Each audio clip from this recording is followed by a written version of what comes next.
Hey there, Lisa Pezik here, business and wellness coach. And in this episode, I want to talk to you about busting through that glass ceiling that we've heard of, that we've talked about, that maybe you find yourself in, and rewiring our brain to think of it as a glass cliff instead of a glass ceiling. Now, why is it important for you to know this? Frustration sets in when you feel like you are stuck. And for many of us, that frustration comes from not feeling like we're progressing fast enough in our business, not feeling like we are losing weight fast enough, feeling like our partner or our spouse maybe never listens to us, having that same argument over and over again, or maybe it's even getting frustrated with that same commute that we take every day to work. We feel stuck. We feel like there's no other option.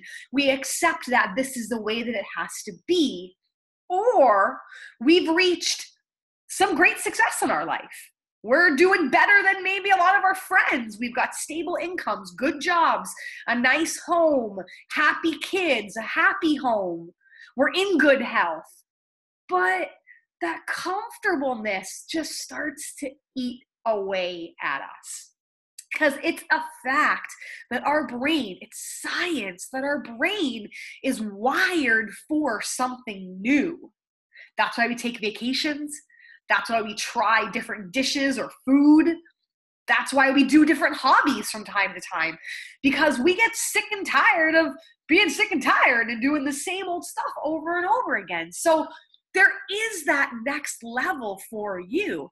And if you're feeling like you're being stuck with a glass ceiling above you, and why do we call it glass? Because you can see through. You know that something higher is up there. You can see it. But that ceiling is making you feel like you just can't quite get there, that it's out of reach, or it's out of reach for you. How many times have you heard someone say that, maybe even about you? They're like, oh, well, that works for you because, but that would never work for me. That's not the case. Or I really want that, but to get there, it's going to take me 10 years. So they never start because they fear it's going to take too long or it's going to be painful. Whatever those excuses that you're telling yourself or other people have told you why they can't bust on through to their glass ceiling is not true. And I don't want you in that point of frustration, because that's where you're going to be. You're going to be living your life in stress and overwhelm and frustration when you're feeling stuck. And that's one of the worst places or the worst things that you can feel. I think regret and feeling stuck, I think, are the two worst feelings sometimes that we can feel in terms of our growth, in terms of our development, in terms of our business and our health and our relationships. So I want you to get unstuck, and I want you to realize that that motivation to bust through that ceiling, to throw those excuses to the curb, that comes from within. And I don't want you to call it a glass ceiling anymore. I want you to call it a glass cliff. I want you to start thinking of it that your feet are at the edge of a cliff and you're looking down and you can see beautiful water below you. And maybe outside of that water is a beautiful path onto something bigger and better. You just have to make the leap. And that's the flip that I want you to have in your mindset, that it's not necessarily busting through a glass ceiling. Because I think when we hear busting through a glass ceiling, we think it takes work, it takes effort, it takes outworking other people and grinding and longer hours and more jobs and more things. And that's maybe 10% true. You've got to hustle, you've got to put in the work, you've got to do the hard things.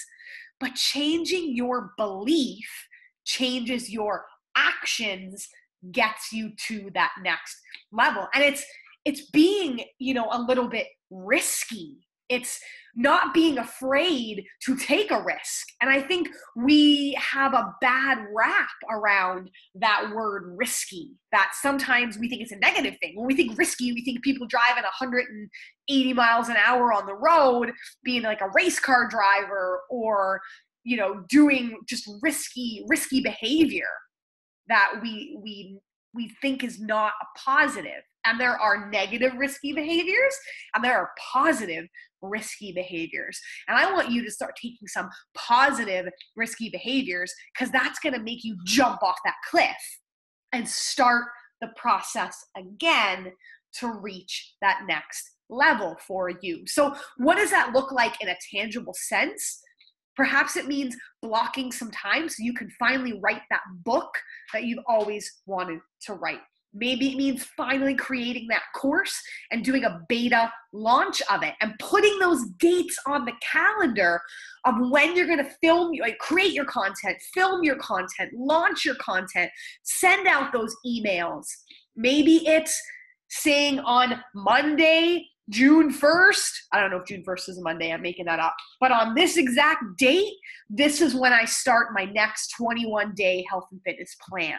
This is the day that I'm deciding I'm going to do meatless Mondays and eat less meat and go towards more vegan and vegetarian and being kinder to the environment and kinder to my body, or whatever belief you want to have. You set the date in stone, and that's where you start.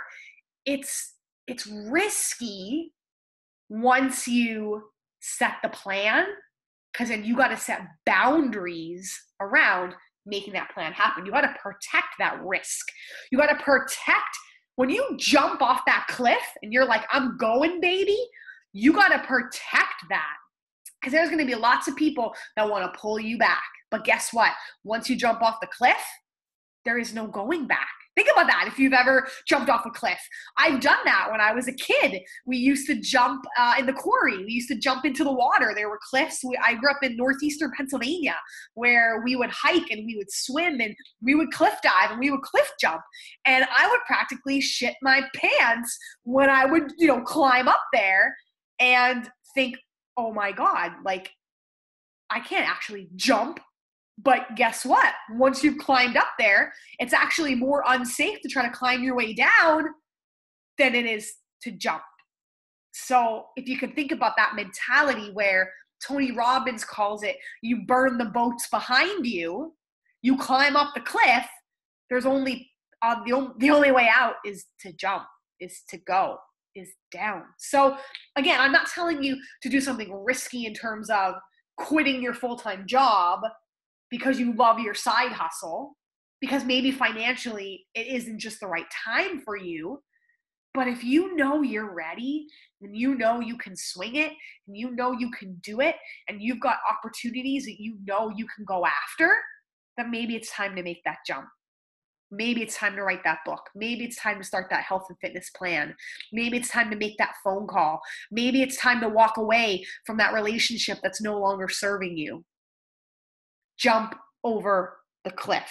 So another guiding question for you is, now that we've decided what's risky behavior, what that next level is for you, what you're jumping into, like what you want to change in your life. Now, what is that point of comfort? What is that cliff for you that you've been climbing, but you've gotten your feet to the edge and now you're like, oh. So assess in your life, what's comfortable for you right now? Where are you comfortable? You're like, I'm my ideal weight. I make good income. I make 6 figures or whatever income you need to survive. I make 7 figures, like whatever it is for you that you've, determined that that's the acceptable amount that you want to make, that you can live on, you're comfortable, you're happy. Or maybe in your relationships, you're like, I don't have a terrible marriage, but deep inside, you're like, it could be better, right? You're like, I'm not in terrible health, but I could get better. I make decent money, but I could make more. Or I like my job, but I would love doing this. So write it out on paper. Be real with it. Get real with it. Put it in front of you. What is that point of comfort? Where are you comfortable? Because our old way of thinking, there is a glass ceiling for you to bust through, or there is that glass cliff that I want you to jump off of. And then what does that look like? So you're comfortable here. If you make that leap, or when you make that leap off that cliff, visualize what would that look like for you in your life? What will you gain? What will you have? What feelings will you feel? Who will benefit from you busting through to that next level? I've had the privilege of being in Brendon Burchard's mastermind, Mel Abraham's mastermind, and now Bo Eason's mastermind. And all three of them speak about, actually Vito Lafata as well, who's a head Beachbody coach. So 4 masterminds I've been in, and they all speak about the same thing, and that's belief. That's belief. When I got to the top of that cliff as a kid, and I had to make that first jump, because after you make the first one and you survive and you're like, this is freaking amazing, you go back over and over and over again, it gets less scary. But when I got up to the top of that cliff and I felt like I was going to vomit and my knees were shaking and my hands were shaking, I had to have that belief in that I was going to know where to jump, how to jump, when I hit that water to be able to come back up. Yes, I had seen 100 people in front of me do it, but it was now my turn, and I had to have that belief in myself. That's what got me to jump over that cliff into the beautiful, beautiful water, the belief. So you have to have that belief in yourself that you can get to that next level, that you can do it. So if you write out where you're comfortable, and then with that next, writing that book, launching that course, doing that webinar, getting that high ticket coach, converting that high ticket coaching client, going in that fitness competition, running that 10K, whatever it is for you, there can be no buts, right? You can't back off that cliff. It has to be, I'm going to achieve this because, and that's what I want you to journal about next. After we talked about what that next level is, what that beautiful water is, what that beautiful path is, what your cliff and that comfort level looks like, and then what you're going to do and why you're going to do it. I will do this because, and this will get me this end result. And if it seems so big and massive to you, like say writing a book, break down all the things you need to write a book, right? You need a title, you need an outline, you need concepts, you need something to teach, you need your story, you need to block the time to be able to write. Then at some point you'll need to either self-publish it yourself, or you'll need to work with a publisher. You'll need to have a designer, somebody who can put it all together and make it look pretty for you. If you want to print it, if you want to do an ebook out of it. So write down like all the steps and write, what do I need? And guess what? If you don't know what you need, go to good old Google. Go to someone like me, invest in a mentor. They'll tell you. Go seek out what information that you need, because that fear of the unknown is what stops us from leaping. Which is why I want you to visualize what you know will happen when you take these steps, right? When I write that book and block that time and have that outline and do X, Y, and Z, you'll have a published book. You will do it. As long as you do the work and you do those steps, it will happen. That's the belief. So that's why I say motivation comes from within, because the action gives you the belief and gives you the motivation and gives you the results, and that keeps you going. It doesn't work the other way. You don't get the motivation, then take the action. The action is what gives you the confidence. I climbed my butt up that cliff, not knowing whether I was going to jump off it or not as a teenager. But guess what? I climbed my butt up there and I was like, well, all right. Here we go. It was if I waited until I was like, I could do it, I could climb that cliff, I could go, I would never do that. I shakily climbed my butt up that cliff, got to the top and went, well, now what, you dummy? Guess you better jump, right? And then I wanted to do it over and over and over and over again. There were people that did backflips and, people that had jumped off that thing hundreds of times, right? It came from because they've done it hundreds of times. They jumped over that glass cliff. They busted through that glass ceiling. And that's when the amazing things in this world have happened. Think of how many people said, oh, that's a silly idea, to some of, Steve Jobs and Bill Gates and Einstein and Mozart and all the amazing people that have created amazing work. Michael Jordan, doesn't matter whether it's arts or sports or history or whatever it is. Martin Luther King, I had a dream. Think about how many amazing people have done amazing things when people have said, you're crazy. When people have pulled you off that cliff, when people have put that glass ceiling on your head. You have to have the belief stronger than any obstacle that will be thrown your way. So I want you to know that you can do it, and that motivation comes from within. So the I in the end is I want you to set that intention of what that is, that thing you're going to master next month. We're coming into, if you're listening to this podcast live with me, we're rounding the corner coming into June. So what intention, what will you do for the month of June and finish?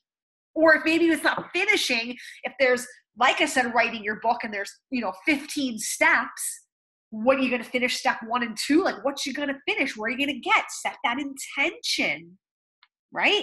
And then the end, that new cliff, that new ceiling, because each step is a cliff, and plan ahead for that, and know that comfort level, right? It's not linear. It changes because you will keep reaching new comfort levels. That's the way it's supposed to be.